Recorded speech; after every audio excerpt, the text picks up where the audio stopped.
Today's topic is supposed to be what is the Buddha's teaching. It's like an introduction to the Buddha's teaching. Firstly, I like to say about the Buddha. Who was the Buddha? Nowadays, there is a lot of books about Buddhism, and unfortunately, many of these books are not accurate. So, a lot of us have been told that the Buddha was the son of a king, and this is not true. The Buddha's father was not a king. The Buddha lived in a country called Kosala, and the king of Kosala was Pasenadi. And the Buddha's father was also not the leader of the Sakyans. The Buddha belonged to a race called the Sakyans, and the Buddha's father was just one of the many people in the warrior clan. And just like in Malaysia, we have Tungus and Rajas. And sometimes you may find a Tungu or a Raja who's a poor Tungu. So in the same way, there are many kind of ordinary people of the warrior clan. And the Buddha's father was one of them. Nothing very special. And the Buddha had something from the past that made him want to seek enlightenment. And if we study the discourses of the Buddha, the earliest teachings of the Buddha, we might come to the conclusion actually he was an Sakadagamin, a person who had attained the second Aryan fruition. In the Buddha's teachings, there are 8 types of holy men. The first path, the first fruit, second path, second fruit, third path, third fruit, and fourth path, and fourth fruit. So the Buddha appeared to have been Sakadagamin, what is called a once returner. A once returner is a Arya who comes back to the human birth, comes back to be born as a human being for the last time, after which he must enter Nibbana. It's like a durian which is ripe, must fall to the ground. So, that being so, that's why in spite of coming from a rich family, having a young and beautiful wife, and the son was just born, yet despite all that, he left all the security of a household to seek enlightenment. So now that we are followers or disciples of the Buddha, how is a person defined as a Buddhist? The Buddha said, we become a Buddhist when we take refuge in the triple gem. We take refuge in the Buddha, Dhamma, and Sangha. Taking refuge means we believe that the Buddha was enlightened, and then we follow his Dhamma, his teachings, and the Sangha is the community of monks and nuns who practice along according to the Buddha's teachings and also teach the Dhamma. So you become a Buddhist by taking refuge, but you don't have to take the refuge with a monk. You can just take the refuge yourself. And then after you become a Buddhist, a normal Buddhist is expected to keep the 5 precepts of Panchasila. Just like the Christians have the 10 commandments, we have the Panchasila. And basic precepts, the first one, not to kill. Second one, not to take what is not given to you. Third one is not to commit adultery. Fourth is not to lie. And the fifth is not to take intoxicants. These are the 5 basic precepts. That if we keep these 5 precepts, then we don't harm other beings, then there will be much more peace in the world. Now, the other thing, major thing you find different in the Buddha's teachings compared with other religions is concerning God. In almost all religions, you find that the God is the central concept in their religion. You just have to believe in their God and that's it. Don't ask questions. So, when I was young, I was in a Catholic school for 12 years. So I also had to study the Bible and all that. So I developed a love for the Catholic religion. And when I was in Form 5, I was convinced, in spite of what my mother says, in spite of what my father says, I'm going to be a Catholic. But when I was in Form 6, I started to have a lot of questions. For example, if God is merciful, why did God create hell? God can make everybody go to heaven. Why must God create hell? Another question, God is supposed to be omniscient. He knows everything in the past, everything in the present, and everything in the future is going to happen. He knows. So if God knows everything, then when He creates a human being, He will know whether this human being is going to heaven or hell. Yeah. So if He knows that this human being is going to hell, then put on hold. Don't make him. Yeah. So all these questions brought up a lot of doubts in me. So I gave up religion for many years, and then later I came back to religion and started studying all the various religions until I came to Buddhism. Then I found that Buddha's teachings is quite different, very different. The Buddha's teachings is quite deep and profound. So a lot of people who are supposed to be Buddhists, we are namesake Buddhists, but we don't really understand the Buddha's teachings. Now, in the Buddha's teachings, this God is actually a force that governs the world. A force that governs the world. But this force that created this earth and all that is not a being. We are humans, so we tend to give human qualities to the God that we don't understand. So we say God is merciful, we say God is omniscient, God is all-powerful, we must be God-fearing and all these things. So we make God as if God is a human being, at least a living being. But in the Buddha's teachings, God is just Mother Nature. Mother Nature is something we need to understand, not to fear. And Mother Nature has certain laws of nature that we have to understand very well. And if we understand, then we live our lives skillfully so that we suffer less.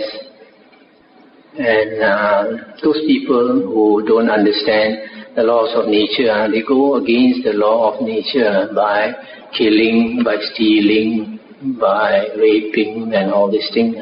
So eventually they will get what they sow, as the Bible says, as you sow, so shall you reap. What you give to others, you get back in return. This is a natural law of nature that the Buddha calls the law of karma vipaka. Or in Chinese we call it yin guo. So even Christians recognize this law. In fact, all religions recognize this law. What you give to others, you get back in return. But the problem is, sometimes in other religions, they have some other contrary belief. For example, that there is some super being that can help you. Sometimes say like they believe in God, and then God can overcome all this law of karma vipaka. For example, if a person has done a lot of evil deeds, then when he's about to die, he's fearful. Very fearful. So sometimes you tell him that if you just convert to our religion, heaven is sure for you. You will definitely go to heaven. So when a person is desperate, then he will want to believe that. But then, rather than believe in something that you can't see, why don't we see, like in this life itself, can you find any one particular religion where if you enter that religion, you convert to that religion, then the God will protect you and you won't get cancer, you won't get AIDS, you won't get all kinds of sickness. Can you find any such religion? You can't find. Every religion you can find people with cancer, people with AIDS, people with all kinds of sickness, right? So even in this life itself, you can see very clearly, no one can protect you. Whatever religion you belong to, it's all the same. So in Buddhism, we don't believe that you can bribe heaven. Tak boleh makan suap. Just by believing, then you can go to heaven. You have to work for it.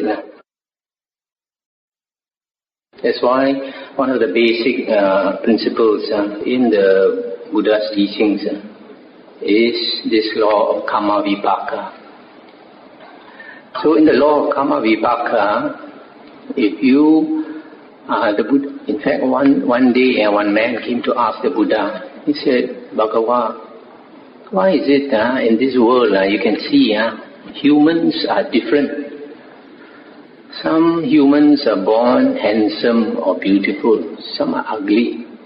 Some are born very intelligent, some are idiots, moron. Some are born into a wealthy family, have a very good life. But others are born into a very poor family.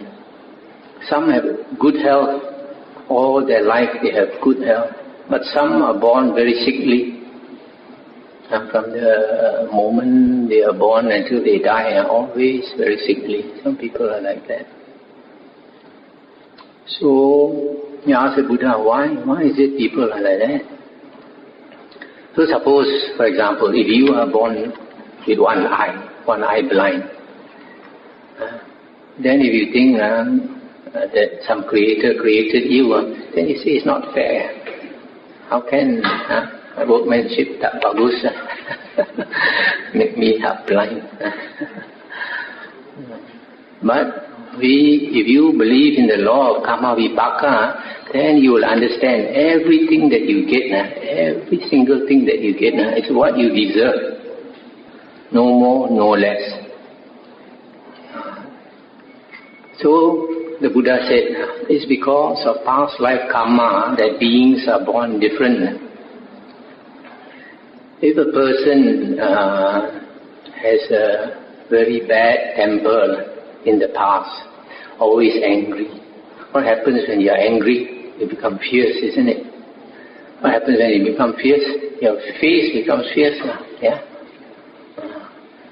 So if your face is angry and fierce, and every day you are like that, then after the matter of habit, you're always making your face very sour and very fierce, then you'll be born ugly.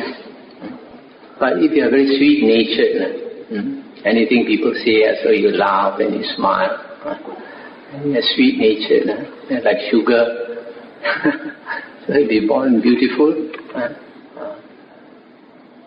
Again, the Buddha said, if you don't know something and you don't inquire, you don't investigate, you don't ask, so it's natural that you won't be very intelligent. But if you don't know something, you inquire, you ask, you try to find out, then you will be intelligent. Also, if you meditate, you're always keeping your mind focused. If you focus your mind and you focus it well enough, the light will come from within you. That's why you see in the pictures of the Buddha, sometimes they show a light on the top of the head. Even Christians, because I came more from a Christian background, you have pictures of Christian saints with a halo around the head, right? What is this halo? It's light, aura.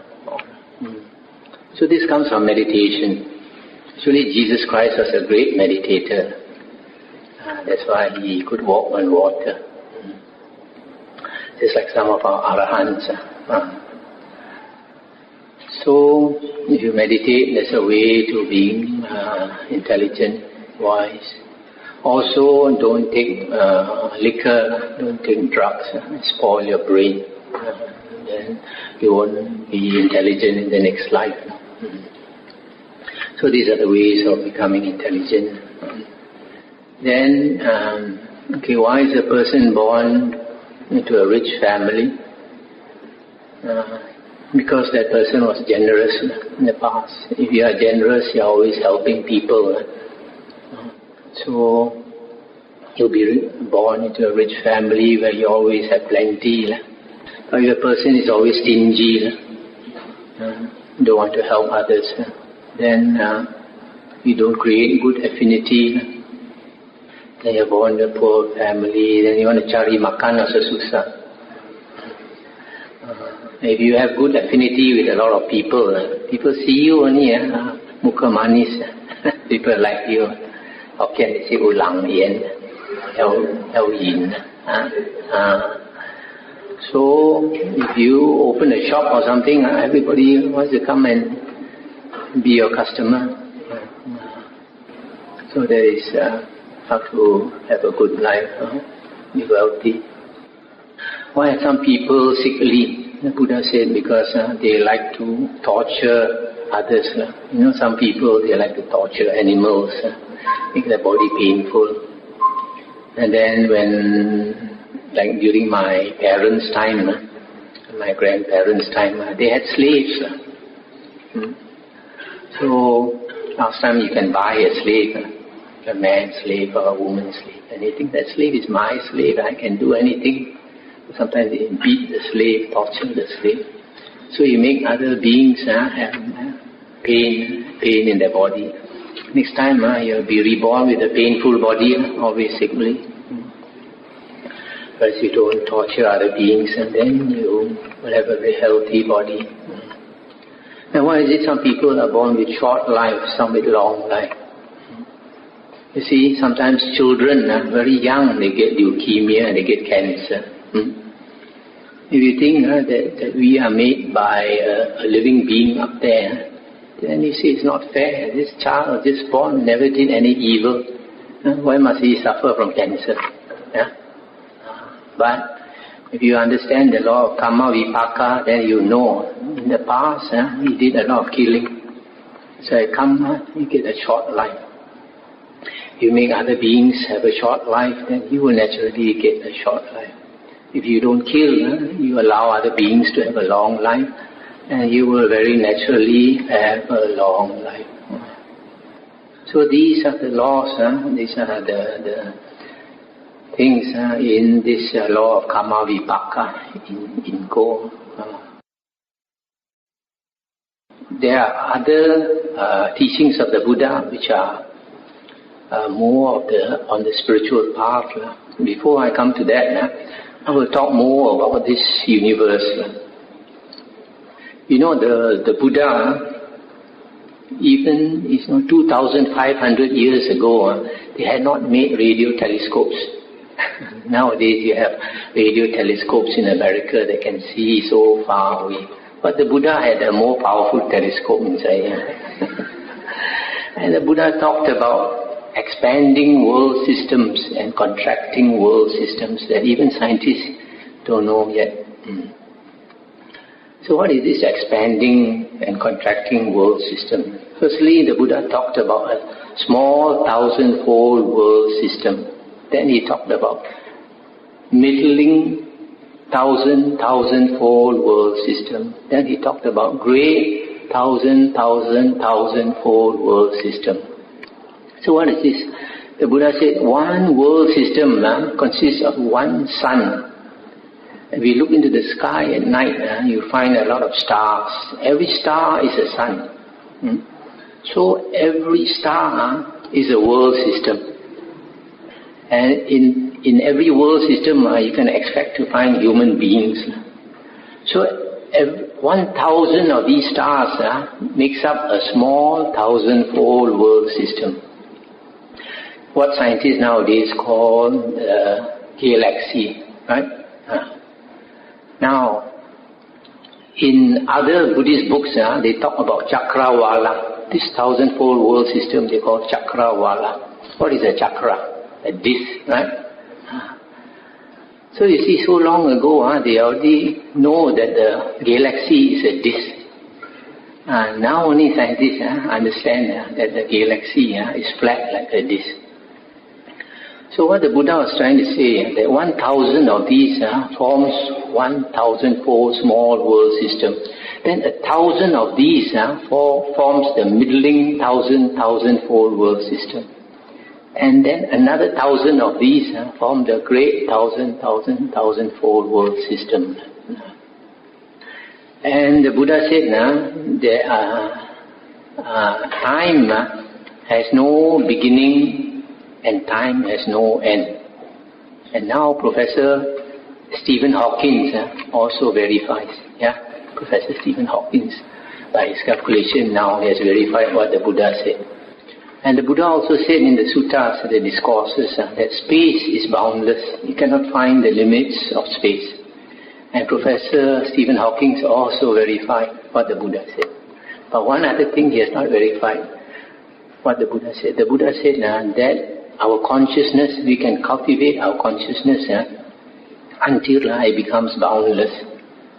You see, every living being, our consciousness goes to a certain extent, For example, you think about a line of ants. It's a line of ants walking. So you stand there and you look at the line of ants. Where are these ants going to? So can the ants look up and look at you? Can they see you? Cannot. Why? Because their consciousness is limited to such a small, they can't see us. So in the same way, our consciousness is not very big also. We can see only to a certain limit. So maybe some deva, some heavenly being up there is looking down at us. And we look up, we cannot see him. Just like the ant. So the Buddha said, if you cultivate your consciousness through meditation, you can expand your consciousness. They can become boundless. So now this 1,000-fold world system, the Buddha says, expands and contracts. What he means by that is that these stars, they go further and further away from each other. And then they go up to a certain limit, then they come closer and closer to each other. So now what the scientists have found out is that they see the stars in our galaxy are expanding, going away from each other. But they start scratching their heads. Is this star going to expand forever? They don't know. They don't know. But the Buddha knew that they will expand up to a certain limit. After that, they will contract. So when they contract, what happens? They will keep on contracting and contracting and contracting until the Buddha said one day, you see now we see one sun. There's one sun, this few days already so hot, tak boleh tahan. So after a long time, the Buddha says, you will see another sun come. Habis, another sun coming. One sun tak boleh tahan already, another sun coming into our world. So when the second sun comes, why does the second sun come? Because the stars are contracting. They're coming closer and closer and closer to each other. So when the second sun comes near us, then the plants will die, human beings will die, all the animals will die. Then after a long time, because the stars keep on contracting, a third sun will come. And then the small rivers will dry up, small ponds will dry up. Then after that, the fourth sun, the fifth, the sixth, until 7 suns. And 7 suns are around us, and then the world will burn. And they all come together. All these stars come together and they burn and burn and burn, and then they form one one mass, and this mass is a very big, solid, heavy mass. And scientists nowadays, they have discovered this. You know what they call it? A black hole. Black hole is a solid mass in space, which is so big and so solid that anything flying near to that black hole gets sucked inside. Actually, this black hole is emitting light, emitting a lot of light. But because it is so huge, its magnetic pull is so strong, the light, what they call the photons, the light particles go out and get sucked back, go out and get sucked back. So you can't see. Can't see. So it appears like dark, but actually it's not dark. So it keeps sucking things, like anything flying by, it gets sucked in. Then after a long time, what happens? Big bang. Boom. Oucha. Then it gets scattered all over the place. Then after a long time, they circle and circle, and then the stars form again. Stars form again. So this happens from the beginning of time to the end, eternity. It never ends. So this is natural laws of nature. You know, if you study the Tao Te Ching, it says the Tao that can be described is not the eternal Tao. So that Tao is actually also God. It's a force, a being. It's not a being, it's a force that governs the world. And the Tao Te Ching says that from the Tao, the millions and millions of things are created. So they just call it the Tao, they don't call it God, but actually it's the same thing. So now you understand how our world is going to end. In the Bible, it says it's going to end by fire, but never explained very well. But the Buddha explained very well, very scientifically explained. The Buddha said that living beings, we have 5 places of rebirth, or 5 destinations of rebirth. The highest is the heavenly planes. Heavenly planes there are also many, many levels of heavens. Heavenly beings in the lower heavens have bodies like human beings, but they look like 16-year-old guys and girls from the moment they are born until they die, millions of years later. Life in the heavens is extremely happy and joyful. Next is the human realm. Human beings also are considered a happy destination of rebirth. Below the heavens and the human realm are the 3 woeful planes of existence. The first is the ghost realm. A human being is reborn into the ghost realm because of lacking blessings or merit. And most human beings are reborn in the ghost realm, basically because of not doing charity, puja, or dana in Pali. And in the animal realm, human beings are reborn here because of greed, lust, and anger. We notice in the animals these characteristics of greed, lust, and anger. And if we kill or steal, commit adultery, etc., we can be reborn in the hell realms. Here is the worst existence, and because it is suffering, extreme suffering in hell, existence in hell is like eternal. When a being is reborn in hell, he knows exactly why he is suffering in hell, and existence in hell is extremely long. Now, of all these 5 destinations of rebirth, the human realm is very important, because in the human realm we create much more karma or intentional action. We create much more we use our will much more than other places of existence. So, the human existence, our life here, determines the next few lifetimes that we are going to be reborn into. So that is why we should be extremely careful with human existence. Now, the Buddha's teaching is called the Dhamma, and basically the Buddha teaches the laws of nature or the laws of God. And if we live our life according to the laws of nature, we have less suffering. If we go against nature, then we have more suffering. Now, the law of nature that affects our life most is the law of karma vipaka, what you call yin guo in Chinese. Karma is intentional action. Every time we act intentionally or using our will or do something purposely, that is karma, that is creating karma.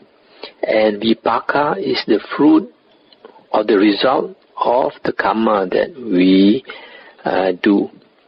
Now, the law of karma vipaka says that we get what we give out to others, or as they express it in the Christian Bible, as you sow, so shall you reap.